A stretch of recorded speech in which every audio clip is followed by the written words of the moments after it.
2009 সালের 22 জানুয়ারিতে বাংলাদেশের পোস্টার বয় যখন প্রথমবারের মতো অলরাউন্ডার র্যাঙ্কিং এর শীর্ষে ওঠেন, তখন ক্রিকেট বিশ্বে চলছিল জ্যাক ক্যালিস, অ্যান্ড্রু সাইমন্স, সনদ জয়াসুরিয়া, ক্রিস কেয়ার্নস, শহীদ আফ্রিদিদের মতো অলরাউন্ডারদের আধিপত্য।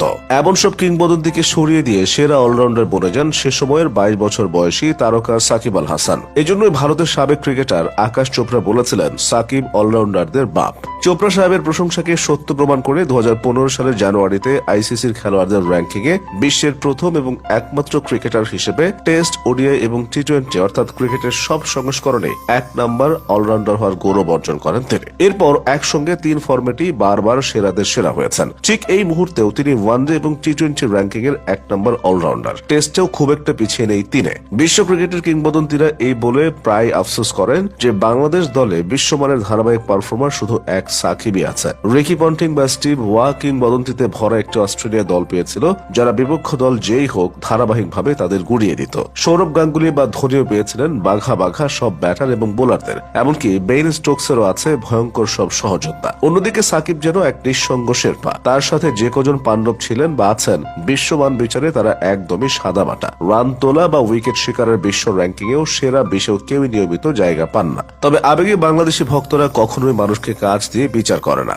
অকাজ আর আবেগী এদেশে মূল বিচার্য। ফলে সাকিবের পারফরমেন্সে বিশ্বজুড়ে বিস্ময় তৈরি হলেও খোদ বাংলাদেশে রয়েছে আজগুবি সব বিতর্ক। অনেকে বলেন সাকিব নাকি নিজের জন্য খেলেন, তা বাবা খেলোয়াড়রা তো নিজের খেলায় খেলে। নিজের জন্য বা নিজের খেলা ঠিক থাকলে সেটা দলকে টেনে নিয়ে যায়। কেউ নিজে 100 রান করলে তা দলীয় রানে 100 যোগ করবে। 5 উইকেট শিকার করলে তা বিপক্ষ শিবিরের ব্যাটিংকে চুরমার করে দেয়। ক্রিকেটের এটাই সূত্র।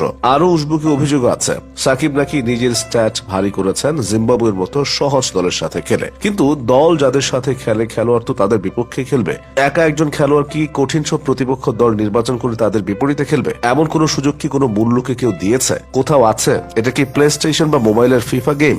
এবার দেখা যাক পরিসংখ্যান কি বলে। টেস্টে সাকিবের সর্বোচ্চ গড় নিউজিল্যান্ড এবং পাকিস্তানের বিপক্ষে, ইনিংস প্রতি 63 রানেরও বেশি। এরপর গড় বেশি ওয়েস্ট ইন্ডিজের বিপক্ষে। ক্যারিয়ারে 66 টেস্ট খেলা সাকিব। জিম্বাবুয়ের সাথে সাকিব খেলেছেন মাত্র 7টি টেস্ট। 4500 রানের মধ্যে জিম্বাবুয়ের বিপক্ষে রান সংখ্যা মাত্র 477। ওয়ানডেতে সাকিবের সবচেয়ে বেশি গড় ওয়েস্ট ইন্ডিজের বিপক্ষে, ম্যাচ প্রতি 55.60। দ্বিতীয় পাকিস্তান, গড় 43.28। জিম্বাবুয়ের বিপক্ষে গড় এরপর 41.86। ভারতের বিপক্ষেও গড় 38 ছুঁই। 240 ওয়ানডের মাত্র 48টিতে সাকিব খেলেছেন জিম্বাবুয়ের বিপক্ষে, রান করেছেন 1549টি, যেখানে ওয়ানডেতে তার মোট রান প্রায় 7500।